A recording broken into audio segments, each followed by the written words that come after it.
অনেকেই একটা প্রশ্ন করে থাকেন যে ভাই, আমি যদি কোরবানিটা না করে কোরবানির টাকা দান করে দেই তাহলে এটা হবে কিনা। এই প্রশ্ন অনেক ভাইদের মনে আছে, আমি জানি। বিষয়টা হচ্ছে কি, আল্লাহ রাব্বুল আলামিন প্রত্যেকটা ইবাদতকে স্বাতন্ত্রিক করে দিয়েছেন। কোরবানির জায়গায় থাকবে, আপনার অর্থনৈতিক দান সেটা সেই জায়গায় থাকবে।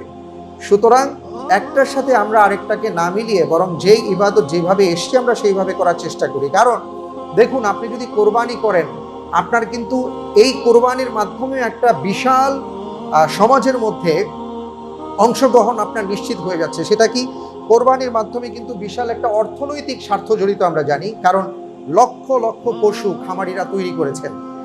এখন আপনি যদি কোরবানি না করেন তাহলে কি হবে, যারা আজকে পশু, এই যে কোরবানির পশু যারা তৈরি করছেন, তারা কিন্তু নিরাশ হয়ে যাবেন। আগামীতে তারা এই কাজগুলো করবেন না।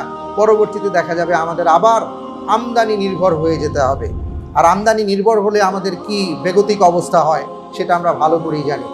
সুতরাং এই কোরবানি পশু ক্রয়ের মাধ্যমে কিন্তু একটা অর্থনৈতিক যে চাকা, সমৃদ্ধির চাকা যেটা চলছে, এটা কিন্তু আরো বেগবান হবে। সুতরাং আপনি কিন্তু এখানে বিশাল একটা অংশগ্রহণ করছেন, এটা ভুলে গেলে আমাদের চলবে না। আরেকটা বিষয় হচ্ছে যে আমরা হয়তো সপ্তাহে 2 দিন 4 দিন 5 দিন আমাদের খাবারের মধ্যে মেনুতে গোশত থাকে, কিন্তু আপনি নিশ্চয়ই জানেন এটাও যে আমাদের সমাজে এখনো এমন অনেক মানুষ আছে যারা কোরবানি তো দূরের কথা, তারা পুরো বছরে 2-1 দিন তারা গরুর গোশত চোখেও দেখে না। কিন্তু আমরা জানি যে গোশতের মাধ্যমে পুষ্টির যোগান হয়।